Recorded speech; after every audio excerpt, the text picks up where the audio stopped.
Fans ఈ పాడ్లో కొంచెం ఒకటి రెండు చోట్ల బూతులు మాట్లాడాల్సి వచ్చింది. ముందే ఒక హెచ్ఎప్ ఇస్తున్నా, ఏమనుకోకండి. ఎందుకు మాట్లాడానంటే పాడ్కి సంబంధించి ప్రోమో రిలీజ్ చేశాక చాలామంది excited, waiting for your take on this అని మెసేజ్ పెట్టారు. కొంతమంది మాత్రం ఫ్యాన్స్ అంటే అలానే ఉంటారు, మా హీరోనే మన అన్నావో నీకు కేసీపీడీనే అని కమెంట్లు మెసేజ్లు పెట్టారు. నేను వాళ్ళకి రిప్లైగా ఈ పాడ్లో హీరోల గురించి కాదా, హీరో పేరు అడ్డంగా పెట్టుకొని కొంతమంది చేసే పెంట గురించి మాట్లాడడానికి అని చెప్పలేకపోయినా వేరే విధంగా నా స్టైల్లోనే చెప్పాలిగా. సో అందుకని నేను ఫస్ట్ రాసుకున్న డ్రాఫ్ట్ చింపేసి ఇంకా డీప్గా వెళ్ళడానికి ఫిక్స్ అయ్యా. ఆ ప్రాసెస్లో కొన్ని తీవ్రమైన వ్యాఖ్యానాలు చేయవలసి వచ్చింది. సో అందుకే ఈ పాడ్ చాలా లేట్ అయింది. Nothing bad about fans, it's all about fanatics. Now without any further ado, let's jump in.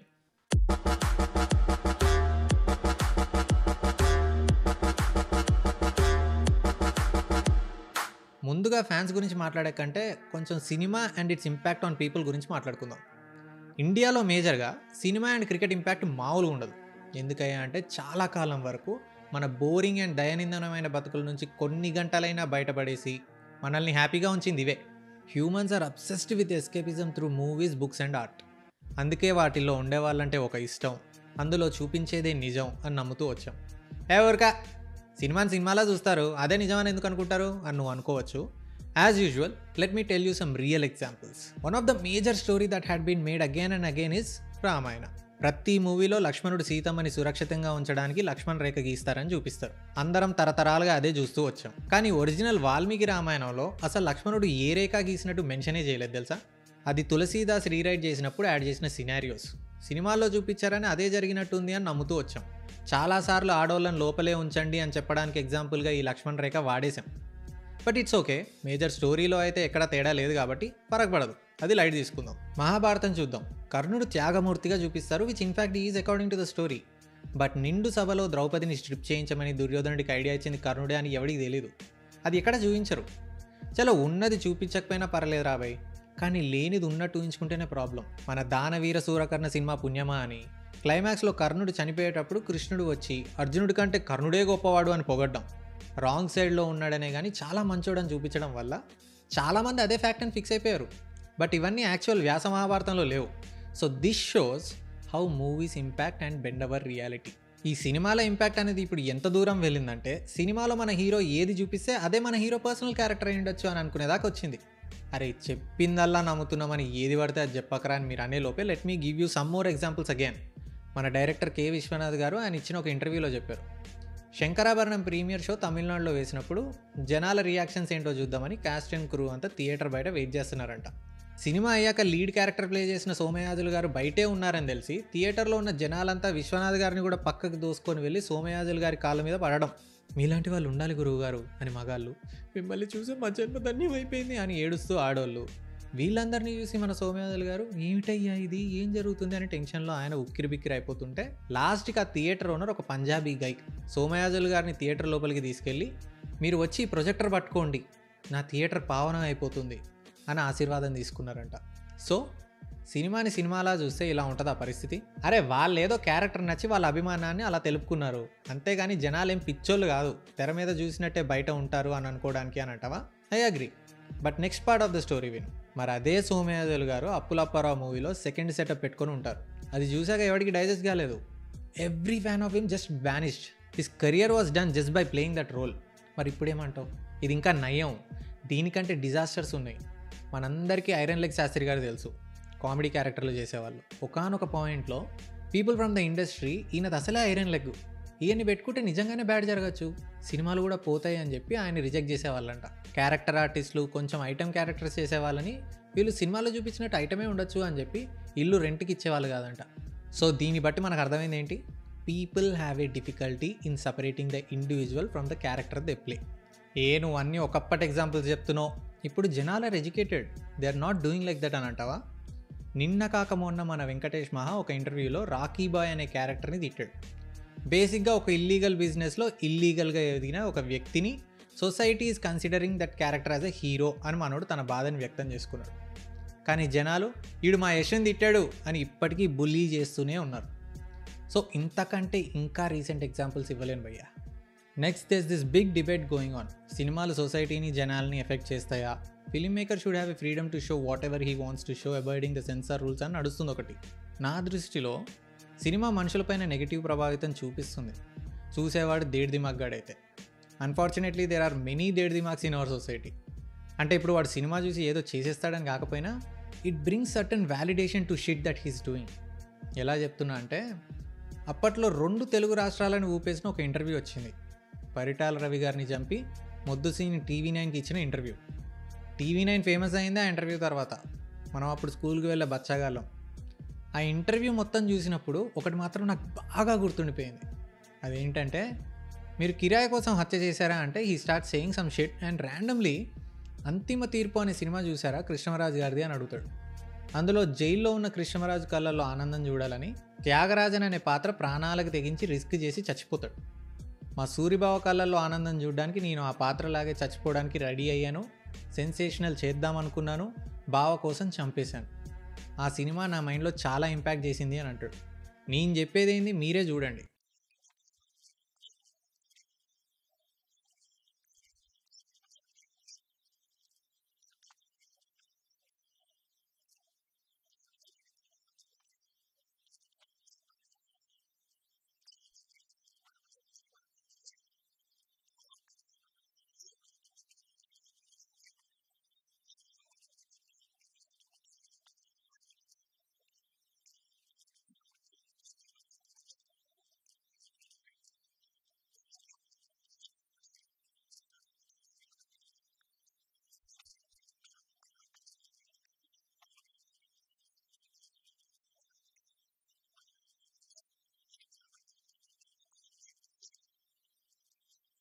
ఇప్పుడు ఆ సినిమా వల్లే మొద్దుసీను హత్య చేశాడు అని అనట్లేదు. But you see how he is validating his crime through a movie. ఆ పాత్రని త్యాగమూర్తిగా చూశారు, ఇప్పుడు నేను త్యాగమూర్తిని అనే ఫీల్లో ఉన్నాడు. సో యా, సినిమాలు will do have an impact if you can't differentiate reality of life and fictional characters. దీనికి ఎక్కువ బలి అయ్యేది పిల్లలు, టీనేజర్స్ అండ్ ఏళ్ళు వచ్చినా ఎదగని దేడి దిమాగ్స్. అంటే ఇప్పుడు ఏంది, జనాలు ఫ్యాన్స్ దేడి దిమాగ్గాలు అంటున్నావా అని అనుకుంటారేమో. నేనేమి జనాలని ఫ్యాన్స్ని తప్పుపట్టట్లేదు. ఎవడి అడ్మిరేషన్ వాడిది, ఎవడి బిలీఫ్ సిస్టమ్ వాడిది. ఫ్రాంక్లీ సినిమా చూస్తే ఫ్యాన్స్తోనే చూడాలి అన్నట్టు ఉంటుంది. ఆ అరుపులు, డ్యాన్సులు అది ఎక్స్పీరియన్స్ చేస్తేనే మజా తెలుస్తుంది. ఇన్ఫ్యాక్ట్ వాళ్ళ హీరో చెప్పాడని ఫ్యాన్స్ ఎన్నో మంచి పనులు కూడా చేశారు.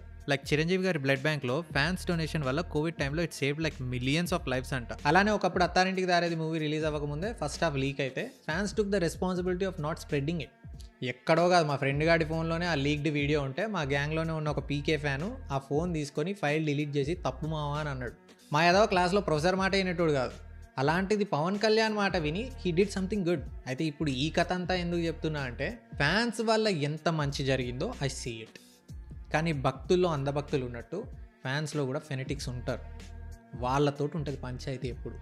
సో లెట్స్ టాక్ ఎందుకు, ఏమిటి, ఎలా అబౌట్ ఫెనటిక్స్. ఎందుకు, ద వై. బేసిక్గానే మనకు ఒకటి నచ్చాడు అనుకో బాబాయ్, వాడిని ఎగ్జాజరేట్ చేసి చూస్తాం. ఎగ్జాజరేట్ చేసి చూస్తున్నాం అంటే రియాలిటీని వదిలేసి ఊహించుకుంటున్నాం అనేగా. ఆ ఎగ్జాజరేషన్ పీక్స్కి వెళ్ళింది అనుకో ఏమవుద్ది, there could be only 2 things that can happen, idealisation or dehumanisation. Either దేవుని చేసేస్తాం ఆర్ మనిషిలాగా కూడా కన్సిడర్ చేయం. ప్రాబ్లం అంతా ఈ ఐడియలైజేషన్ వల్లే వచ్చింది. చాలామందికి తెలియని ఏంటంటే, humans always try to look for an ideal specimen, A person who inspires them. ఒకరు పరిపూర్ణతకి దగ్గరగా, అసలు వంక పెట్టడానికి లేకుండా ఉంటారని నమ్మడం. ఇలా లుకప్ చేయడం అనేది ఏదో సోషల్ మీడియాలో వచ్చినప్పటి నుంచి ఉన్న ట్రెండ్ కాదు భయ్యో. This theory goes back to hundreds of years back. కాకపోతే అప్పట్లో ఐడియల్ స్పెసిమెన్గా దేవుడిని పెట్టుకునేవాళ్ళు. మా దేవుడు గొప్ప అంటే మా దేవుడు గొప్ప అని విష్ణువు కోసం, శివుడి కోసం నానా రచ్చ చేసేవాళ్ళు, గొడవలు పెట్టుకునేవాళ్ళు, కొట్టుకునేవాళ్ళు, లేని చరిత్రని క్రియేట్ చేసి రాసుకునేవాళ్ళు. And it was universal.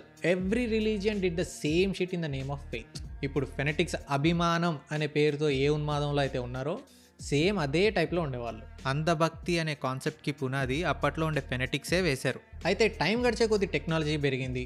దేవుడి కోసం గుడి దాకా వెళ్లాల్సిన పని లేకుండా దేవుడి గెటప్ వేసుకొని టీవీలో యాక్టర్సే ప్రత్యక్షమయ్యారు. దేవుడిలాగే సినిమాలో ఒక పక్క అందరికీ మంచి చేస్తూ ఇంకో పక్క శత్రు సంహరణ చేస్తూ కనిపించాడు.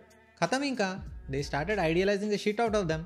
ఇఫ్ యూ లుక్ డీప్, గుడిలో దేవుడికి చేసే మ్యాక్సిమం ఆచారాలు హీరోలకి చేస్తుంటారు. పాలాభిషేకం కానీ, దండాలు పెట్టడం కానీ, ఊరేగించడం కానీ, బర్త్డేలో వస్తే స్టేట్ వైడ్ సెలబ్రేట్ చేయడం కానీ. అరే కొంతమంది యాక్టర్స్కి గుడి కూడా కట్టారు.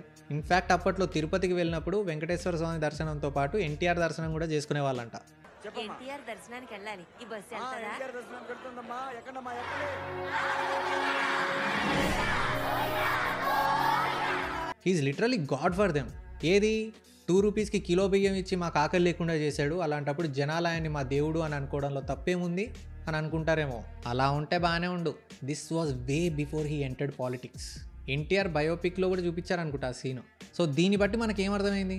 Idealisation is the base for fanaticism, ఉన్మాదం, ఆకతాయితనం, whatever you call that is. Now let's jump to ఎవరు అండ్ ఎలా, the who and the how. అసలు ఈ ఉన్మాదంలో ఎవరు ఉంటారు, ఎందుకు ఉంటారు? నేను అబ్జర్వ్ చేసిన దాని ప్రకారం నాకు అర్థమైంది ఏంటంటే, ఈ ఫెనటిక్ కేటగిరీలో 99% వరకు అందరూ 18 to 26 ఈ ఏజ్ గ్రూప్లోనే ఉంటారు. మీరు కూడా గమనించి ఉండొచ్చు, ఈ ఫ్యాన్ వార్స్, ట్రోలింగ్ చేసే వాళ్ళలో పెద్దోళ్ళని గమనించారు ఎప్పుడన్నా? నోప్, ఉండరు. ఎక్కడో లక్షకొకడు ఉంటాడేమో ఉంటే. అయితే ఈ 18 to 26 వాళ్ళే ఎక్కువ ఎందుకు ఉంటారంటే, ఆ age is like A hustle period, preparation time for life that's coming. పేరుకు పెద్దోళ్ళు అడల్ట్సే, కానీ పూర్తిగా ఇంటి బాధ్యతలు అందిపుచ్చుకోవాలి అన్నట్టు ఏముండదు. కొంచెం ఖాళీగా ఉన్న చల్తా. ఒంట్లో చాలా ఎనర్జీ ఉంటుంది, ఇంట్లో నుంచి వచ్చే పాకెట్ మనీ ఉంటుంది, దునియాలో ఎక్కడ లేని తీరికంతా వీళ్ళకే ఉంటుంది. సో ఇలాంటి టైంలో వాళ్ళకున్న insecurities, boredom, lack of self identity వల్ల వీళ్ళు ఐడియలైజ్ చేసుకునే వ్యక్తి పైన ఎక్కడ లేని ప్రేమ కురిపిస్తారు. Because that gives them a sense of identity. They belong to something big, they matter to అనే ఫీలింగ్ చాలా కంఫర్టింగ్గా ఉంటుంది ఆ టైంలో. ఇలా ఉన్నప్పుడు వీళ్ళ ఫీలింగ్స్ని వ్యాలిడేట్ చేస్తూ, అభిమానులే మా దేవుళ్ళు, మీకోసమే మా జీవితాలు అని హీరోలు సపోర్ట్ చేయడంతో ఇంకా వర్షిప్పింగ్ వేరే లెవెల్కి వెళ్ళిపోతుంది. అది ఎలా ఉంటుందంటే, వాళ్ళ హీరో పైన ఉన్న ప్రేమని వేరే వాళ్ళని హేట్ చేయడం ద్వారా చూయించుకుంటారు. మా వాడు ఎంత గొప్పోడో చెప్పలేను కానీ మీ హీరో మాత్రం మా హీరో ఖాళీ గోటికి పనికిరాడు, మా హీరో రిలీజ్ కలెక్షన్స్ అంత ఉంటుందారా మీ హీరో బతుకు అని ఎవలేసాలే వాళ్ళందరూ వాళ్ళ హీరోని పొగడ్డం మానేసి పక్కోడి పైన పడి ఏడుస్తారు. ఇప్పుడు సోషల్ మీడియాలో నేను పెద్దగా లేను, ట్రోలింగ్ ఎలా చేస్తున్నారో నాకు తెలియదు, కానీ నేను బీటెక్ చేసేటప్పుడు అప్పుడు ఫెనటిక్స్ ఫోటోషాప్లో వేరే హీరోల తలలు కట్ చేసి హాఫ్ నేకెడ్ బాడీస్కి, యానిమల్స్కి పెట్టడం and dedicated troll pages create చేసి కమెంట్లు పాస్ చేయడం చాలా చెత్త చేసేవాళ్ళు. ఈ ఐడియలైజేషన్ ఎంతవరకు వెళ్ళిందంటే, మా వాడు తుమ్మినా పిత్తనా ఇట్ స్మెల్స్ లైక్ రోజెస్ అనేదాకా వెళ్ళారు. అఫ్కోర్స్ నేను ఇట్లా చెప్తే ఎవడు నమ్మడు. I will show you some examples. We all love PK mannerism. మామూలు ఫ్యాన్స్ ఎలా ఉంటారు?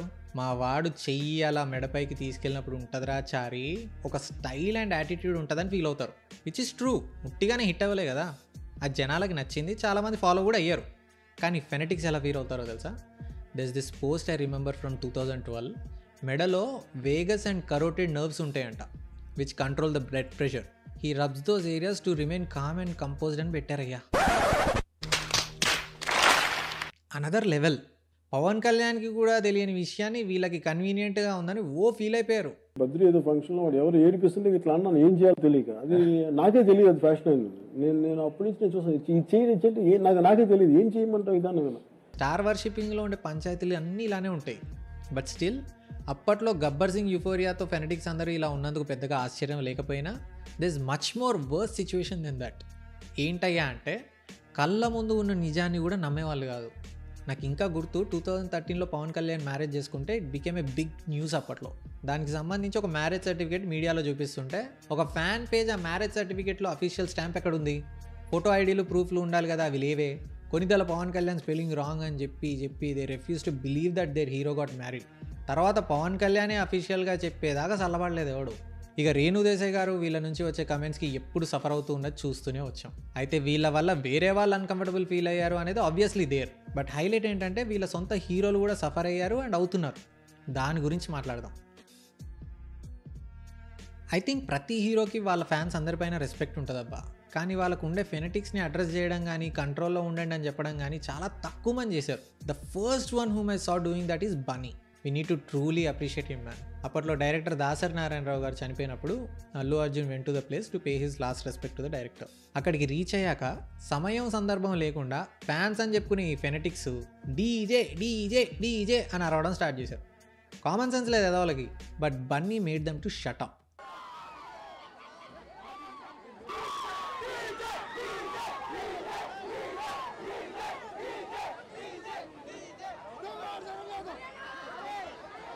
మొన్న కౌలు రైతులు చనిపోతే పవన్ కళ్యాణ్ ఆ రైతుల ఇంటికి వెళ్ళారు పరామర్శించడానికి. ఒక పక్క ఇంట్లో వాళ్ళు ఏడుస్తూ ఉంటే, ఈ కొడుకులు అక్కడ కూడా స్టార్ స్టార్ పవర్ స్టార్ అని అరుస్తూ ఉండే.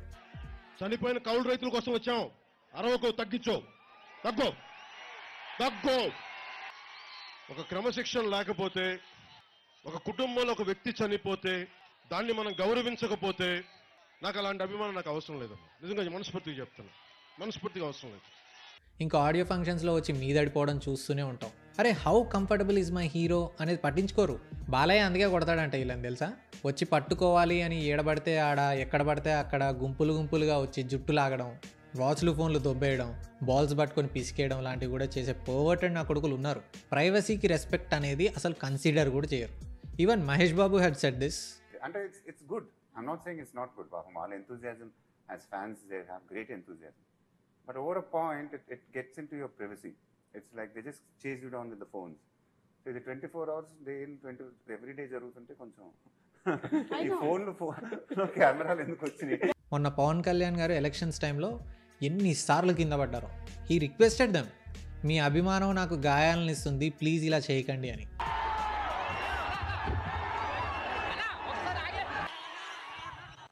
చాలాసార్లు మీ అభిమానం చాలా గాయాలేస్తుంది. దయచేసి మీరు అర్థం చేసుకొని మీ అభిమానాన్ని అర్థం చేసుకోగలను, కానీ ఒకేసారి ఇలా కాళ్ళ మీద పడిపోతే మీ అభిమానం నన్ను ఆరోగ్యంగా ఉంచాలి కానీ అనారోగ్యంగా నన్ను చంపేయకూడదు. అందుకని దయచేసి. ఆ నెక్స్ట్ డే మళ్ళీ ర్యాలీలో కింద పడేలా మీద పడ్డాడు ఒకడు. దానికి క్యాప్షను, కింద పడినా పైకి లేచే కెరటం అని పెట్టాడు. సామి ఆయన కెరటమే అయి ఉండొచ్చు, నువ్వు కింద పడ ఆపు, మీరు ఇలా హర్ట్ చేస్తున్నారని వేరే హీరోలు చెప్తే వినడం పక్కకు పెట్టు, ఈడెవడరా ఫ్యాన్స్ని తిడుతున్నాడు అని ఎవడు ట్రోలింగ్ స్టార్ట్ చేసి డీఫేమ్ చేస్తాడో, పర్సనల్ లైఫ్ ఎక్కడ ఎఫెక్ట్ అవుతుందో అని చెప్పి సైలెంట్గా ఉంటున్నారు చాలామంది. ఆ సైలెన్స్ని ఫెనటిక్స్గా అడ్వాంటేజ్గా తీసుకుంటున్నారు. మనల్ని ఎవడరా ఆపేది అనే ధైర్యం వీళ్ళకి. వీళ్ళ ఈ ఉన్మాదం ఏ లెవెల్కి వెళ్ళిందంటే వాళ్ళ హీరో ఏం చేయాలో కూడా ఆడే డిసైడ్ చేస్తున్నాడు. నువ్వు అలా ఉండద్దు, ఇలా చెయ్యొద్దు, ఎందుకంటే నేను నిన్ను ప్రేమిస్తున్నా, నన్ను నువ్వు డిసప్పాయింట్ చెయ్యకు. సినిమాల వరకు ఉంటే okay, time and money invest చేస్తున్నావు కాబట్టి అనుకోవచ్చు. బట్ పర్సనలీ ఎలా ఉండాలో కూడా వీళ్ళే డిక్టేట్ చేస్తున్నారు ఈడ్లాగా. ఇటువంటి చెప్పాను కదా సమంత, నీకు ట్రీట్మెంట్ డబ్బులు లేకపోవచ్చు కానీ ఇటువంటి పంచిక్ సినిమాలు తీయొద్దు ప్లీజ్. నీకు వెనకాల నాగ చైతన్య ఫ్యామిలీ ఉంది, ఒక్కసారి వెళ్ళి బ్లెస్సింగ్ తీసుకో. ఎవరు నాగరాజన్ దగ్గరికి వెళ్ళు, మామా please bless me, I beg you, give me one chance అని ఒక్క మాట అడిగితే నీ సొమ్మేం పోయింది?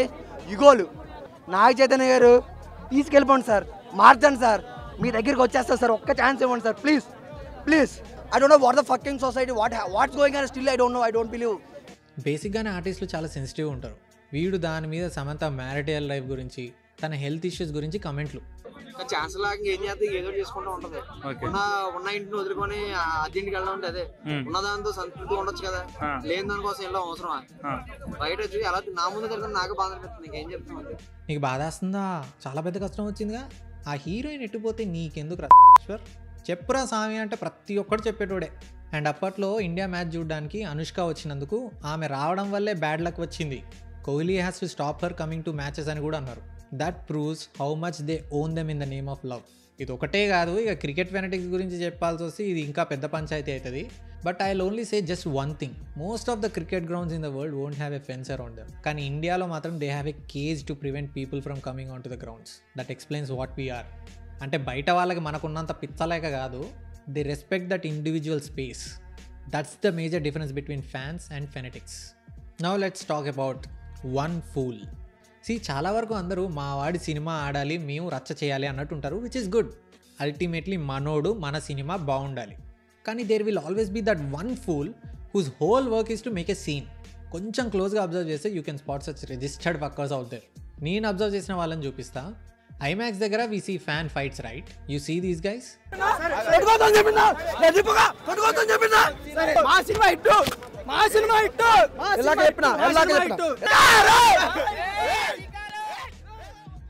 సో యాజ్ యూజువల్ మా సినిమా హిట్ అని గొడవ పడుతున్నాడు, మధ్యలో వీడు ఆపుతున్నాడు. Nice. You see the same guys again fighting for Acharya. నాకు సినిమా అంటే చాలా ఇష్టం.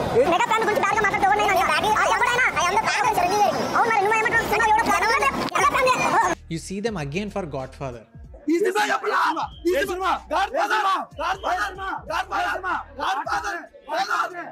You see them again for Tiger Nageswara.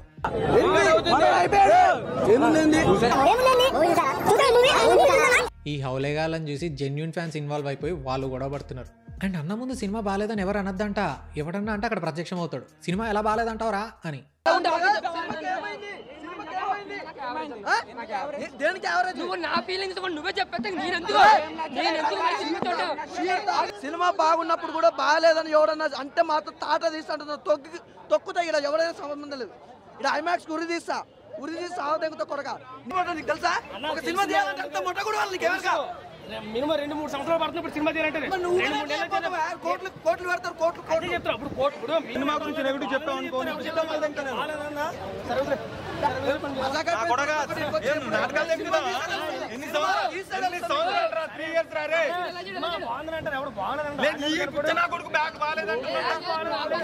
ఈ కొడుకులు ఇంత డిఫెండ్ చేస్తున్న సినిమా ఏందో తెలుసా? Are you ready for it? It's Liger. A movie which even Vijay Deverakonda admitted that it's a flop అని. వాడేదో విజయ్ దేవరకొండ ఫ్యాన్ ఎక్కువ ఫీల్ అయ్యాడు అని అనుకుంటే మళ్ళీ వీడే ఖుషి మూవీకి ఏమన్నాడో చూడండి. నిమ్మకాయ ఉండా అన్నాను. నిమ్మకాయ ఉందా కదండి, నిమ్మకాయ బద్ద సరే మామిడి బద్ద ఏదో ఒక బద్ద అర్థమైందా? ఆవకాయ వేసుకుని నాగడమే. వీడి పక్కన ఇంకొకటి ఓవర్ యాక్షన్ చేసి ఎన్టీఆర్ ఫ్యాన్స్ ని గెలుపుతున్నాడు. సినిమా చాలా బాగుందన్నప్పుడు ఎవడో ఏదో సంబంధించిన హీరో అభిమాని అంట ఇంతమందికి రచ్చ చేస్తుంది. అభిమాని అంట ఎవడో కానీ వాడికి పగిలిపోద్ది చెప్తున్నా. నీ హీరోకి నువ్వు అభిమాని అంతే, ఇక్కడ విజయ్ దేవరకొండ అభిమాని. ఆడే మళ్ళీ మైక్ పట్టుకొని వస్తాడు చూడు. అవునరా ఉంది భయ్యా. అరే ఆల్రెడీ చెప్తున్నా ఓవర్ యాక్షన్ చేసినప్పుడు అడుగుతున్నా భయ్యా. ఇలాంటి జోకర్స్ వల్లే జెన్యూన్ టాక్ బయటికి రాక ప్రతి ఫ్లాప్ మూవీ కూడా సక్సెస్ మీట్ చేసుకుంటుంది. అండ్ మీడియా వాళ్ళు కూడా మాకు వైరల్ కంటెంట్ కావాలి భయ్, ఎవరు ఎంత చిల్లరన్నా చేయని కొట్టుకొని చచ్చిపోని అన్నట్టున్నారు. వీళ్ళకి ఎప్పుడు అర్థమవుతుందో దునియా అంతా వీళ్ళ యుఫోరియాని క్యాష్ చేసుకోవడానికే ఉంది అని. చాలామంది నార్త్ వాళ్ళు అండ్ ఫారిన్ యూట్యూబర్స్ ఇండియన్ మూవీస్కి ముఖ్యంగా తెలుగు మూవీస్కి రియాక్ట్ అవుతుంది. అందుకే ఆడికి వ్యూవర్షిప్ వస్తుంది కాబట్టి. ఏవో బజ్ ఉన్న మూవీస్కి ఆర్ మంచి థాట్ ప్రొవోకింగ్ మూవీస్కి రియాక్ట్ అవుతున్నారంటే అనుకోవచ్చు. కానీ తెలుగు వాళ్ళకి మాత్రమే కనెక్ట్ అయ్యే dialogue oriented movies like Venky, Dubai Seenu movies పెట్టి బలవంతంగా నవ్వుతుంటారు. ఆ దరిద్రం అసలు చూడలేం.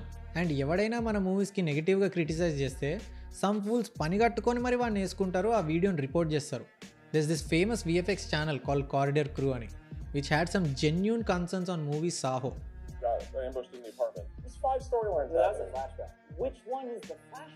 ఆ వీడియో రిలీజ్ చేయగానే అయిపోయా రిపోర్ట్ చేసి బ్లాక్ చేయించి దొబ్బారు. పాపం ఆడికి తెలియదు కదా మన దగ్గర పొగుడుతూ వ్యాలిడేషన్ ఇస్తేనే పని జరుగుతుందని. వాళ్ళే బాహుబలి మూవీని చాలా పొగిడారు కూడా, అప్పుడు మాత్రం ప్రౌడ్గా ఫీల్ అయ్యి ఎగిరారు. Pits of hypocrisy man. Please do realise praising something in spite of being bad leads to the death of the art form అని. అండ్ ఈ ఫూల్స్ ఓన్లీ ఇండియాకి లిమిటెడ్ కాదు. ఈ హీరో వర్షిప్పింగ్ అండ్ ఫెనటిక్ పిచ్చ సముద్రాలను దాటి విదేశాలకు చేరింది. లాస్ట్ ఇయర్ అనుకుంటా USAలో మిసోరీకి సంబంధించిన ఒక యూనివర్సిటీలో ఓరియంటేషన్ డే జరిగిన రోజు మా హీరో సాంగ్స్ ప్లే చేయలే అని చెప్పి చిరంజీవి అండ్ బాలయ్య ఫ్యాన్స్ కొట్టుకున్నారు. అది ఎంత దూరం వెళ్ళిందంటే యూనివర్సిటీ పోలీసులు వచ్చి వాళ్ళందరినీ తీసుకెళ్లి కౌన్సిలింగ్ ఇచ్చేదాకా వెళ్ళింది. ఇక్కడ అదొక్కడే కాదు, థియేటర్లో మనం చేసే రచ్చకి దొబ్బేయమన్నారు. Sorry. I know a lot of you came here to watch the movie fairly and have a great evening. I understand that, but don't blame on me, blame on those who actually were doing the confusion. This situation never happened before. It's not the first time that we exhibit Telugu movies or any other Indian movies. But sorry, this is not acceptable. This is not acceptable. It's not the first time we exhibit these movies. We never had problems before. So I will ask you to leave, please. Even మన producers కూడా please గొడవ పడకండ్రా, ముఖ్యంగా Dallas వాళ్ళు అని చెప్తున్నారంటే పిచ్చి పరాకాష్ఠకి చేరిందనేగా. అలాగే అమెరికాలో ఉన్న అందరికి కూడా డాలస్ వాళ్ళకి ఎవరు గొడవ పడవద్దు. 2 బ్రహ్మాండమైన సినిమాలు, అందరూ 2 సినిమాలు చూసి ఎంజాయ్ చేయండి. ఒక కోట్ ఉంది భయ్యా, 1 leader can bring up a rebellion, 1 fool can bring up a war అని. So that's the strength of this fools. So know who is that 1 fool around you and stay away from his shit. The conclusion. I think నేను conclude చేయడం కంటే hero Nani had said it well. 100% సినిమాలు చూడండి, మంచి సినిమాలను encourage చేయండి. But మీ పేరెంట్స్ని, మీ లైఫ్ని పక్కన పెట్టేసి మాకు కాపు కాయాల్సినంత ఉద్ధరించే పని మేము ఏం చేయట్లేదని నా feeling. So I think they should concentrate more on their own life. నేను కమల్ హాసన్ గారికి చాలా పెద్ద ఫ్యాన్ అండి. చిరంజీవి గారు అన్న, రజనీకాంత్ గారు అన్న చాలా ఇష్టం. ఫస్ట్ డే మార్నింగ్ షో వెళ్ళిపోతాను, సినిమా చూసేస్తాను వాళ్ళది రిలీజ్ అయితే. అంతే తప్పితే ఆ తర్వాత మళ్ళీ మనం రెస్పాన్సిబుల్. మన పేరెంట్స్ వాళ్ళ దగ్గర మనీ తీసేసుకొని ఇక్కడ పోస్టర్లకు దండలు వేసేసి ఆ సినిమా ఫ్లాప్ అయినా సరే ఆ థియేటర్స్ వాళ్ళతో గొడవపడి 50 days వరకు రన్ చేయమని, మా హీరో సినిమా ఎలా తీస్తారని అవతలతో గొడవపడి, ఇదేం దేనికి ప్రొడక్టివ్ కాదండి. మన డబ్బులు తీసుకెళ్ళి స్పెండ్ చేసేసి మన కోసం కష్టపడుతున్న అమ్మ నాన్న దగ్గర మనీ తీసుకొని ఇలాంటి వాటికి ఖర్చు పెట్టడం తప్పంటున్నాను. So అదమ్మా matter. మనం ఎవడి కోసం అయితే డబ్బులు అతిగా ఖర్చు పెట్టి కోసేసుకొని చింపేసుకొని నానా సంకలు నాకుతున్నామో, సినిమాలో వాళ్ళ పర్సోనా బిల్డ్ చేసిందే జనాలకి నచ్చడానికి. ఒక మూవీలో 100 నుంచి 150 మంది ఎఫిషియెంట్ పీపుల్ కలిసి ఒకరిని బాగా చూపించే ప్రయత్నం చేసినప్పుడు ఆ ప్లేస్లో నువ్వున్నా బాగానే ఉంటావురా. Of course talent is the other major thing అనుకో, but you get my point right. So నువ్వు అనవసరంగా ఐడియలైజ్ చేసుకొని వాళ్ళ బేసిక్ హ్యూమన్ ఫ్లాస్ని పక్కకు పెట్టి నీ టైం వేస్ట్ చేసుకోకు. Know the fucking difference between admiration and idealisation. Cinema first day first show పోదాం, అరుద్దాం, కానీ థియేటర్ని నాశనం చేయకుండా ఉందాం. స్క్రీన్ పై తమ అభిమాన నటుడి విశ్వరూపం విట్నెస్ చేశాక థియేటర్ నుంచి వెళుతూ ఒక్కసారిగా విజృంభించారు. సీట్లను విరగ్గొడుతూ థియేటర్లలోని స్టాండ్స్ ను వంచుతూ శుక్రవారం సెకండ్ షో సందర్భంగా స్క్రీన్ చించేసి సీట్లు ధ్వంసం చేశారు. సినిమా మధ్యలో 10 మంది లేచి అకస్మాత్తుగా గొడవకు దిగారని థియేటర్ యాజమాన్యం తెలిపింది. వేరే హీరో ఫెనటిక్స్ అరుస్తున్నారా? అరవని. కుక్క మొరిగితే మన హీరో ఏమన్నా తగ్గిపోతాడా? మహేష్ బాబు చెప్పినట్టు హీరోలు బాగానే ఉంటారు, మీరే ఇంకా బాగా అవ్వాలి. మేము బాగానే ఉంటాం, మీరే ఇంకా బాగుండాలి. Most of the heroes don't take themself seriously like you do. మా నాన్న పవన్ కళ్యాణ్ని ఒక 2-3 టైమ్స్ కలిసి ఉంటారు. కలవడం అంటే గుంపులో గోవిందలాగా కాదు రోయ్, హీ ఇంటరాక్టెడ్ విత్ హిమ్. ఎప్పుడు? ఈ పవనిజం అనే యూఫోరియా పీక్లో ఉన్నప్పుడు. ఆ ముక్క నాకు తెలిసి నాన్న పీకిని కలిసావా, ఎలా ఉన్నాడు ఏంటి అని ఓ హైప్తో అడిగా. మావాడు ఏముంది, is an actor who wants to try his hand in politics. He sees himself like a normal గైరా. వాళ్ళు మీరు అనుకున్నట్టు దేవుడు I'm a very much special guy from the rest of human beings అని అనుకోరు అని అన్నారు. మరి అలాంటప్పుడు మీరెందుకు వాళ్ళకంటే ఎక్కువ సీరియస్గా తీసుకుంటారు? మన ఫెనెటిక్స్కి ఎలా ఉంటుందంటే చుట్టూ సేమ్ యూఫోరియాలో ఉండే వాళ్ళనే పెట్టుకుంటాడు, గుంపులోనే ఉంటాడు కాబట్టి దునియా అంతా మావాడి క్రేజే ఉంది అని నమ్మేసి ఇలాంటి డైలాగ్ చేస్తారు. సీఎం అని ఆంధ్రలో పోతే సీఎం అని అరుస్తుంటారు ఓట్లేరు కొడుకులు. ఏనా తెలంగాణలో ఉంటే మన పవన్ కళ్యాణ్ గట్లనే నాన్న బాధపడేది, చంపేం మనం. కానీ రియాలిటీ అలా ఉంటుందా? ఉండదు. So this the proof. I very much like to see Pawan Kalyan in power. కానీ మనోడు ఆంధ్రోళ్ళకి చేత కాదు, అక్కడ పుట్టి తప్పు చేశారు, మేమైతే చంపేస్తాం అని ఎందుకండి ఎక్స్ట్రాలు మాట్లాడడం? బిగినింగ్లో చెప్పా కదా ఫెనెటిక్స్ది ఉంటే అతే ఉంటుంది అని. This is a classic example. ఇది పవన్ కళ్యాణ్ కూడా రియలైజ్ అయ్యే ఈ మాట అన్నారు. బాబు ఈ జేజేలన్నీ మీరు ఇక్కడ ఎనర్జీ వేస్ట్ చేసుకోకుండా ఎలక్షన్లో ఓటింగ్లో చూపించండి. Ultimately don't be an ass kisser. గుంపులో కలవక ఎప్పుడు. గుంపులో కలిసిన ప్రతిసారి నువ్వు నీ ఇండివిజువాలిటీని సరెండర్ చేసేస్తావు. నువ్వు ఒక్కడివే ఉంటే చేయని పనులన్నీ గుంపుతో ఉన్నప్పుడు చేసేస్తావు. You will be controlled by something that's bigger than you. మీకు తెలుసా, according to your psychological study hero worship చేసే వాళ్ళు are being less intelligent people అంట. ఆడి లైఫ్లో ఏ గోలు లేనప్పుడు ఇలా హీరోలను పట్టుకొని, కాస్ట్ని పట్టుకొని, పొలిటీషియన్స్ని పట్టుకొని ఒక ఇల్యూజన్లో ఉంటారంట. దీనికాడు 1700 మంది పైన రీసెర్చ్ చేసి చెప్పాడు. మనకైతే కళ్ళ ముందు కనబడుతుంది. వీళ్ళకి ఎవడైనా వచ్చి అరే ఇలా ఉండాల్సిన పని లేదు వద్దు అంటే వాడిని హర్ట్ చేస్తారు, క్రిటిసైజ్ చేస్తారు, వాడు చెప్పింది తప్పు అని ప్రూవ్ చేయడానికి దిక్కుమాలిన సంబంధం లేని ఆర్గ్యుమెంట్స్ అన్నీ పెడతారు. ఎవరిదాకో ఎందుకు, ఇప్పుడు ఈ వీడియో కింద వస్తారు చూడండి. వాళ్ళు ఇప్పుడు ఈ పాడ్ని పూర్తిగా చూడకుండానే నీకు బలిసిందిరా, అమెరికాలో ఉండి మాట్లాడడం కాదురా, ఐడికి రారా, మా బాబుకి ఫెనెటిక్స్గా ఉన్నా మాకు గర్వమేరా, మా వాడు సినిమాల్లో చేస్తున్నందుకు కాదురా మాకు ఈ పిచ్చి, బయట చేసే సేవలు తెలుసారా, ఆపరేషన్స్, డొనేషన్స్, తొక్క తోలు అని ఓజ్ అంటుతారు. We all do appreciate heroes for doing things by the personal interest. But ఫ్రాంక్గా చెప్పరా, మీ హీరో సినిమాలు మానేసి ఓన్లీ ఈ సేవలోనే ఉంటా అంటే నువ్వు వేరే హీరోకి మెల్లగా షిఫ్ట్ అవుతావా లేదా? జనాలకి నిజంగానే సాక్రిఫైస్ చేస్తూ ఆల్రెడీ సేవలు చేస్తున్న వాళ్ళకి నువ్వు ఎప్పుడైనా ఫ్యాన్ ఉన్నావా? సో ఇవి రీజన్గా చెప్పడం వల్ల ఫాయిదా లేదు. తర్వాత నీకు ఇల్లు, బాధ్యతలు, డబ్బులు అన్నీ స్టార్ట్ అయినప్పుడు అప్పుడు నువ్వు నీ ముడ్డి కడుక్కోవడానికే టైం ఉండదు. నువ్వు వచ్చి సంబంధం లేని హీరోకి భక్తుడిగా ఉంటావా? నీ యూఫోరియాకి డెడ్ లైన్ ఉంది. నువ్వు అందభక్తుడిగా ఉండి పీకి చేసినవన్నీ ఎవ్వడూ దేకడు. ఎవడో ఒకటి రియాలిటీ చెక్ ఇచ్చేవాడిని కమెంట్స్లో బూతులు తిట్టడం ద్వారా నీ ఇన్సెక్యూరిటీస్ని, నీ డిఫెన్స్ మెకానిజంని చూపిస్తున్నావు అంతే. సో కథలు ఎప్పుడో 1969లో దేవరకొండ బాలగంగాధర తిలక్ గారు అమృతం గురిసిన రాత్రి రాశారు. అందులో దేవుడా రక్షించిన దేశాన్ని దేవుళ్ళ నుండి, పూజారుల నుండి, వారి భక్తుల నుండి అంటే మతానికి సంబంధించి రాశారా అని అనుకున్నా. కానీ ఆయన ఈ ఐడియలైజేషన్కి సంబంధించి దేవుళ్ళలా చూసే హీరోస్ని వాళ్ళ ఫ్యాన్స్ అని చెప్పి అతి చేసే అందభక్తుల నుంచి నా దేశాన్ని రక్షించు అని అంటున్నాడని ఇప్పుడిప్పుడు అర్థమవుతుంది. ఇప్పుడు ఈ వీడియో చూసి ఎవడో మారిపోతాడనే హోప్స్ అయితే లేవు నాకు. ఒక బ్యాచ్ అయిపోగానే ఇంకో ఫ్రెష్ బ్యాచ్ వస్తూనే ఉంటుంది. ఎవరు వచ్చినా I just want them to realize this shit. తర్వాత తెలియక చేశాను అని అనకుండా ఉండడానికి ఉంటుంది కదా. అండ్ ఇంత చెప్పిన తర్వాత కూడా కమెంట్స్లో బూతులు పెట్టేవాళ్ళు వార్న్ చేసేవాళ్ళు వస్తారు చూడండి, మీకు అర్థమవుతుంది ఎవడెవడు ఎంత పిచ్చలో ఉన్నాడు. Frankly 0 fucks are given from my side. I said what I said, and ఎప్పట్లాగే do share it if you like it. మీకు ఏమైనా కాంట్రడిక్టివ్ థియరీస్ ఉంటే share your thoughts. I'll be looking for them. నా పేరు Ajay Padarthi. Will meet you with the next pod. Bye.